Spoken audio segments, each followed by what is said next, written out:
Supreme court ਹੁਣ decide ਕਰੂਗੀ ਵੀ ਜਿਹੜੀ ਮੇਲ ਇਨ ਬੈਲਟਸ ਹੈਗੀਆਂ ਨਵੰਬਰ ਇਲੈਕਸ਼ਨ ਤੋਂ ਪਹਿਲਾਂ ਉਹਨਾਂ ਨੂੰ ਕਿਸ ਤਰ੍ਹਾਂ ਜਿਹੜਾ ਚੈੱਕ ਕੀਤਾ ਜਾਵੇ।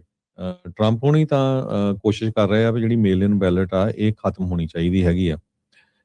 ਸੋ ਕਈ ਵਾਰੀ ਇਹਨਾਂ ਦਾ ਇਹ ਵੀ ਰੌਲਾ ਪੈਂਦਾ ਆ ਮੇਲ ਇਨ ਬੈਲਟਸ ਨੂੰ ਲੈ ਕੇ ਵੀ ਕਿਹੜੀ ਡੇਟ ਜਿਹੜੀ ਕਾਊਂਟ ਕੀਤੀ ਜਾਵੇ। ਜੇ ਇਲੈਕਸ਼ਨ ਡੇਟ ਜਿਹੜੀ ਆ ਲਾਸਟ ਹੈਗੀ ਆ ਉਸ ਦਿਨ ਨੂੰ ਮੇਲ ਕੀਤਾ ਜਾਂਦਾ, ਕਾਊਂਟ ਕੀਤਾ ਜਾਂਦਾ, ਸਟੈਂਪ ਹੋਈ ਆ, ਜਾਂ ਉਸ ਦਿਨ ਉੱਥੇ ਤੱਕ ਮੇਲ ਜਿਹੜਾ ਕੀਤਾ ਹੋਇਆ ਬੈਲਟ ਪਹੁੰਚਣਾ ਚਾਹੀਦਾ ਹੈਗਾ ਆ। ਸੋ ਇਹ ਇੱਕ ਵੱਡਾ ਇਸ਼ੂ ਆ ਕਿਉਂਕਿ ਖਾਸ ਕਰਕੇ ਜਿਹੜੀ ਸਾਡੀ ਕੈਲੀਫੋਰਨੀਆ ਦੀ ਸਟੇਟ ਆ ਇੱਥੇ ਤਾਂ ਹੁਣ ਮਿਲੀਅਨ ਬੈਲਟ ਹੈਗਾ ਆ।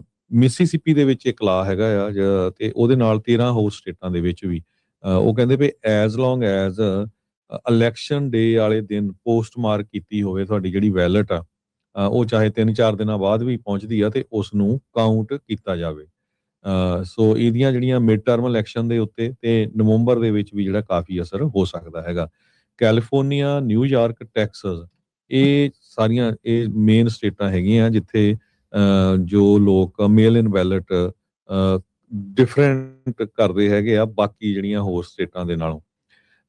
ਟੋਟਲ ਕਹਿੰਦੇ 29 ਸਟੇਟਾਂ ਨੇ ਜਿਹੜੀ ਡੈਡਲਾਈਨ ਆ ਉਹ ਐਕਸਟੈਂਡ ਕੀਤੀ ਹੋਈ ਹੈਗੀ ਆ।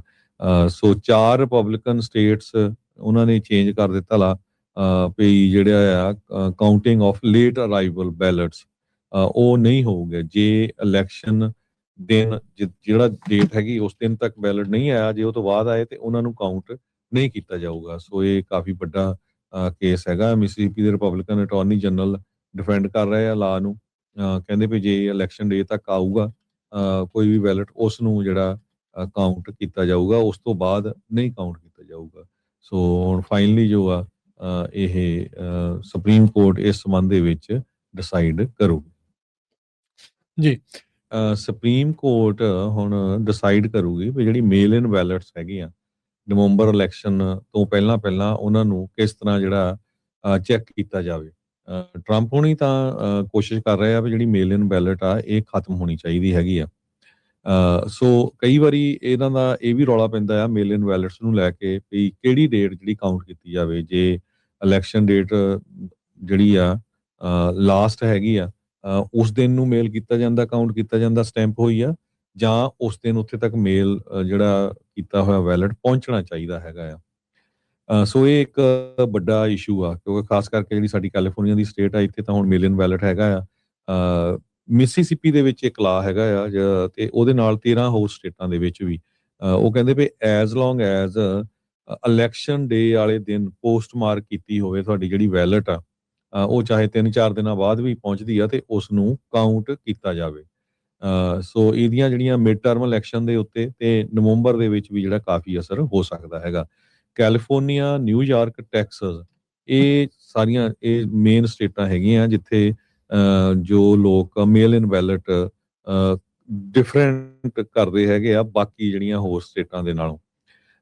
ਟੋਟਲ ਕਹਿੰਦੇ 29 ਸਟੇਟਾਂ ਨੇ ਜਿਹੜੀ ਡੈਡਲਾਈਨ ਆ ਉਹ ਐਕਸਟੈਂਡ ਕੀਤੀ ਹੋਈ ਹੈਗੀ ਆ।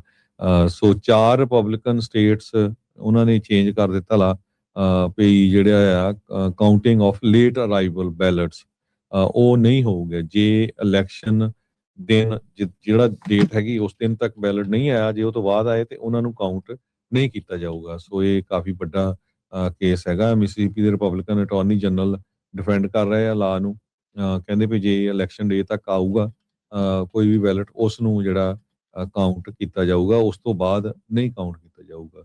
ਸੋ ਹੁਣ ਫਾਈਨਲੀ ਜੋ ਆ ਇਹ ਸੁਪਰੀਮ ਕੋਰਟ ਇਸ ਸੰਬੰਧ ਦੇ ਵਿੱਚ ਡਿਸਾਈਡ ਕਰੂਗੀ ਜੀ।